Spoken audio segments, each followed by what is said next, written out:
एक प्रेरक कथा जाए सोच बदल दे। एक ही घड़ी मुहूर्त में जन्म लेने पर भी सबके कर्म और भाग्य अलग अलग क्यों?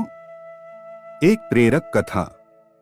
एक बार एक राजा ने विद्वान ज्योतिषियों की सभा बुलाकर प्रश्न किया, मेरी जन्म पत्रिका के अनुसार मेरा राजा बनने का योग था, मैं राजा बना, किंतु उसी घड़ी मुहूर्त में अनेक जातकों ने जन्म लिया होगा जो राजा नहीं बन सके, क्यों? इसका क्या कारण है? राजा के इस प्रश्न से सब निरुत्तर हो गए। अचानक एक वृद्ध खड़े हुए बोले, महाराज, आपको यहाँ से कुछ दूर घने जंगल में एक महात्मा मिलेंगे, उनसे आपको उत्तर मिल सकता है। राजा ने घोर जंगल में जाकर देखा कि एक महात्मा आग के ढेर के पास बैठकर अंगार गर्मा गर्म कोयला खाने में व्यस्त हैं। राजा ने महात्मा से जैसे ही प्रश्न पूछा, महात्मा ने क्रोधित होकर कहा, तेरे प्रश्न का उत्तर आगे पहाड़ियों के बीच एक और महात्मा हैं, वे दे सकते हैं। राजा की जिज्ञासा और बढ़ गई। पहाड़ी मार्ग पार कर बड़ी कठिनाइयों से राजा दूसरे महात्मा के पास पहुंचा। राजा हक्का बक्का रह गया। दृश्य ही कुछ ऐसा था। वे महात्मा अपना ही मांस चिमटे से नोच नोच कर खा रहे थे। राजा को महात्मा ने भी डांटते हुए कहा, मैं भूख से बेचैन हूँ, मेरे पास समय नहीं है। आगे आदिवासी गांव में एक बालक जन्म लेने वाला है जो कुछ ही देर तक जिंदा रहेगा। वह बालक तेरे प्रश्न का उत्तर दे सकता है। राजा बड़ा बेचैन हुआ। बड़ी अजब पहेली बन गया मेरा प्रश्न।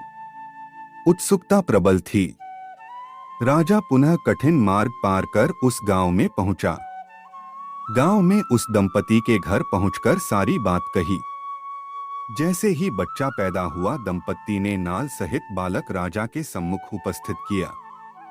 राजा को देखते ही बालक हंसते हुए बोलने लगा, राजन, मेरे पास भी समय नहीं है, किंतु अपना उत्तर सुन लो। तुम, मैं और दोनों महात्मा साथ जन्म पहले चारों भाई राजकुमार थे।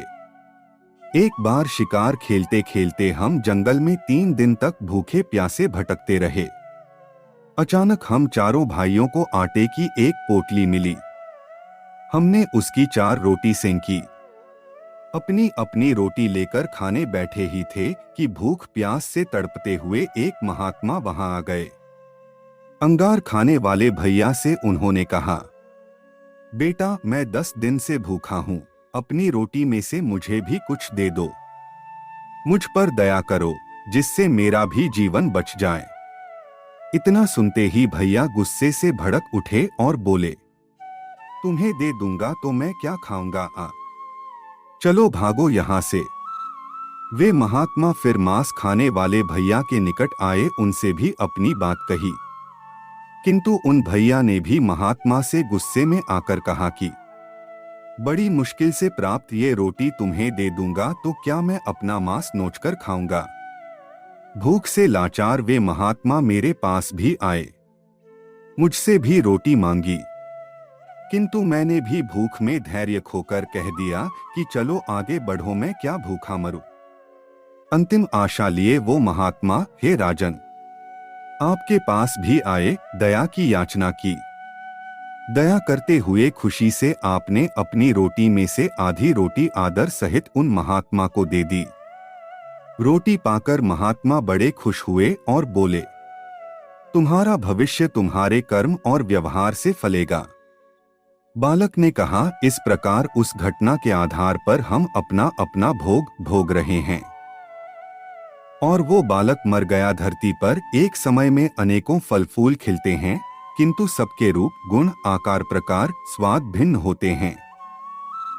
राजा ने माना कि शास्त्र भी 3 प्रकार के हैं, ज्योतिष शास्त्र, कर्तव्य शास्त्र और व्यवहार शास्त्र।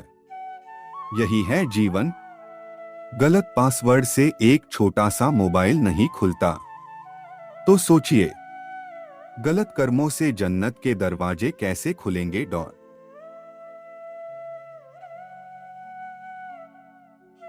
आप मेरे चैनल पर नए हैं तो प्लीज सब्सक्राइब करें।